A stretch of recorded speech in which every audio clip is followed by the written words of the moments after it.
Fala galera, boa tarde para todo mundo, seja bem-vindo, fique à vontade, está começando agora o Futebolês, ótima semana, ótima segunda-feira, pode mandar mensagem 3466-2040, eu sei que você está com a cabeça inchada, tanto torcedor do Ceará quanto torcedor do Fortaleza, porque os dois perderam na rodada, resultados ruins para os dois, inclusive. Bom, a gente começa falando sobre a derrota do Ceará em casa. Caio acompanhou, boa tarde para você, tudo bem, Caio? Boa tarde, José, boa tarde a todo mundo que está acompanhando a gente. Foi um jogo bem abaixo do esperado, eu imaginava um jogo tecnicamente melhor, em que o Ceará não conseguiu nem propor o jogo, nem agredir de forma de contra-ataque sobre o Bragantino e acabou sendo castigado com um pênalti meio estrambelhado do Willian Oliveira no final da partida.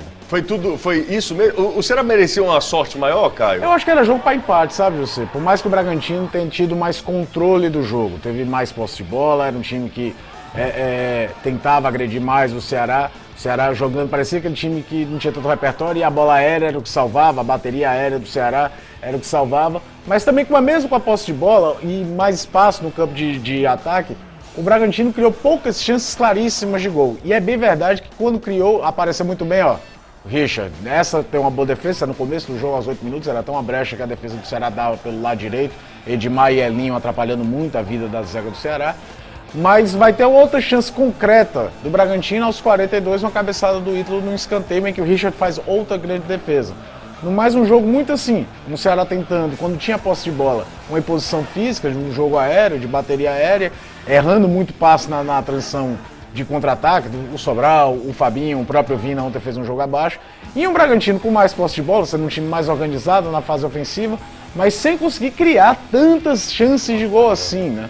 Sem conseguir grandes finalizações perigosíssimas no ataque do Richard, tanto que a gente consegue citar cada uma das boas intervenções do Richard, como essa, que é uma defesaça no final do primeiro tempo, uma arma que o Bragantino usou, que era mais do Ceará no primeiro tempo, aliás, no jogo todo, do que do próprio Bragantino. Chute de fora da área, muita posse de bola, mas sem conseguir envolver tanto a defesa do Ceará, mas por outro lado também, ofensivamente, o Ceará não conseguia criar. Aí vem o primeiro lance mais polêmico do jogo, na transmissão da Jogadeira Bandidos FM, até comentei, é um pênalti meio made in Brasil, que existe o contato, mas o Arthur não faz a menor questão de seguir na jogada, isso em outros lugares é colocado como ponto de avaliação para ser marcado ou não.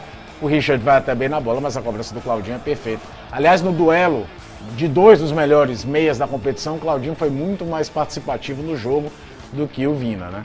Aí, 2 minutos depois do gol tem um escanteio e aí na bola aérea o Ceará consegue a jogada do seu gol. Nem tanto pela jogada, mas o Hiller dá um abraço no Luiz Otávio, o árbitro Marcelo de Lima Henrique não marcou, mas o VAR oportunamente chamou para que ele marcasse um pênalti a favor do Ceará, né? E aí houve troca de cobrador, né? Não foi o Vina dessa vez, foi o Lima que cobrou. Cobrou bem, né? Cobrou muito bem e faz o gol de empate do Ceará. Quando se imaginava que o Ceará fosse tomar, a gente imaginou, por exemplo, aquele time do jogo contra o Inter, né? Eu sempre falo, às vezes você tem que tirar o resultado da performance. Contra o Inter, no primeiro tempo, precisando propor o jogo, o Ceará foi bem.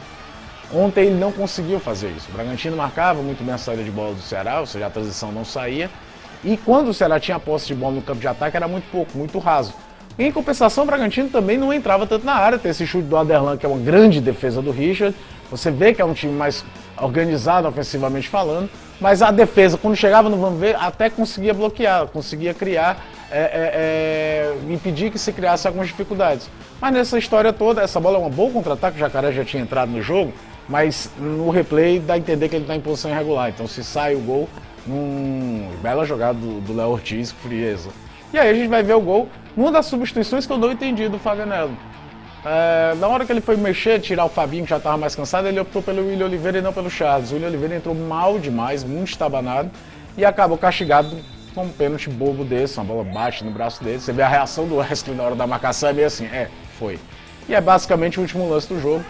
Como tinha batido naquele mesmo canto, fiquei com a sensação que o Richard pensou em trocar o canto, mas acabou que o Bragantino fechou 6 pontos para cima de 6 pontos disputados contra o Ceará e fazendo o Ceará estacionar ali nos 39 na competição e mais um jogo dentro de casa, sem conseguir vencer desde outubro, desde aquele jogo contra o Curitiba. Pois é, a gente tá vendo aí os minutos finais do jogo, o Ceará fez uma partida dentro de casa, agora o próximo jogo, perdeu para o Bragantino, como você viu, placar final 2-1 para a equipe paulista.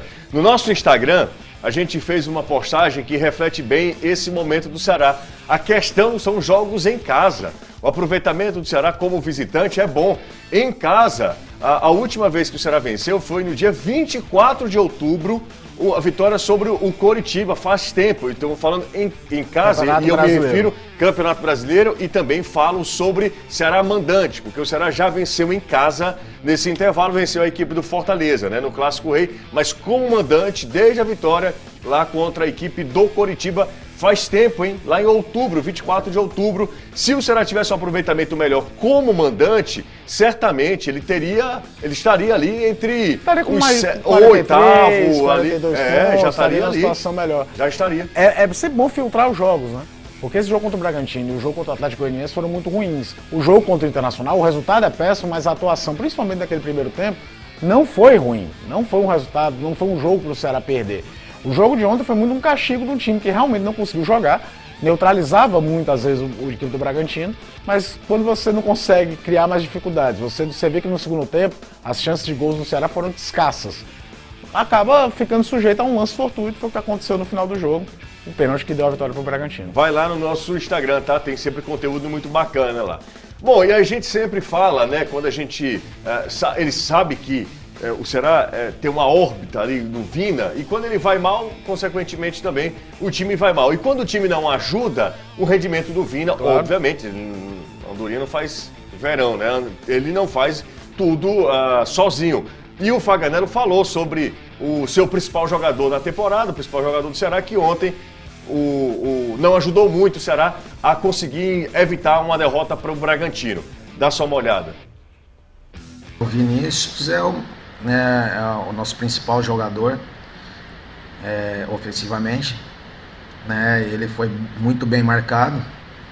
Todos os times que jogarem contra a gente vai fazer uma marcação forte em cima do Vinícius, porque sabe do seu poderio de decisão, né? Tá vivendo um momento especial, então foi muito bem marcado, né? Nossa equipe também não conseguiu fazer essa bola chegar a ele quando teve a possibilidade, né? Então isso daí dificultou o jogo dele, mas mesmo assim, né, quando ele conseguiu em algumas situações receber essa bola de frente, ele tentou colocar os seus companheiros em condições. Eu vi, inclusive, de um próprio torcedor do Ceará, dizer o seguinte: nada é tão Ceará quanto isso. Vence o Flamengo no Rio, o Flamengo lutando por título, e aí perde em casa para a equipe do Bragantino. Isso já havia acontecido também quando perdeu para o Atlético Goianiense. O fato, Danilo, é que esses pontos desperdiçados em casa fazem uma falta imensa, Danilão. Boa tarde para você. Tudo bem? Tudo ótimo, sem dúvida nenhuma, Jussi. Um abraço para você, ótima tarde, ao Caio, ao Anderson, a galera que acompanha o futebolês. E é bom dizer o seguinte: o torcedor já está o seguinte, feliz por um lado, porque o próximo jogo não é em casa, o Ceará joga quinta-feira contra o Goiás, mas meio triste porque veio uma sequência de 2 jogos em casa. Vejam só, depois de enfrentar o Goiás, o Ceará joga em casa contra Palmeiras e Atlético Paranaense. Concordo totalmente com o Caio que a gente tem que dar uma separada nesses jogos. Entre esses jogos tem aquele empate contra a equipe do Palmeiras, que acho que o Ceará não fez uma ótima partida, mas também não foi tão mal. Entre esses jogos tem a boa partida, principalmente o primeiro tempo contra a equipe do Internacional. Os resultados, óbvio, não vieram. Tem um empate também contra o São Paulo, né? No meio dessa sequência em que o Ceará não venceu como mandante, os resultados não vieram, mas o Ceará fez algumas boas partidas e outras muito ruins. A do Atlético Goianiense e a de ontem certamente foram as piores.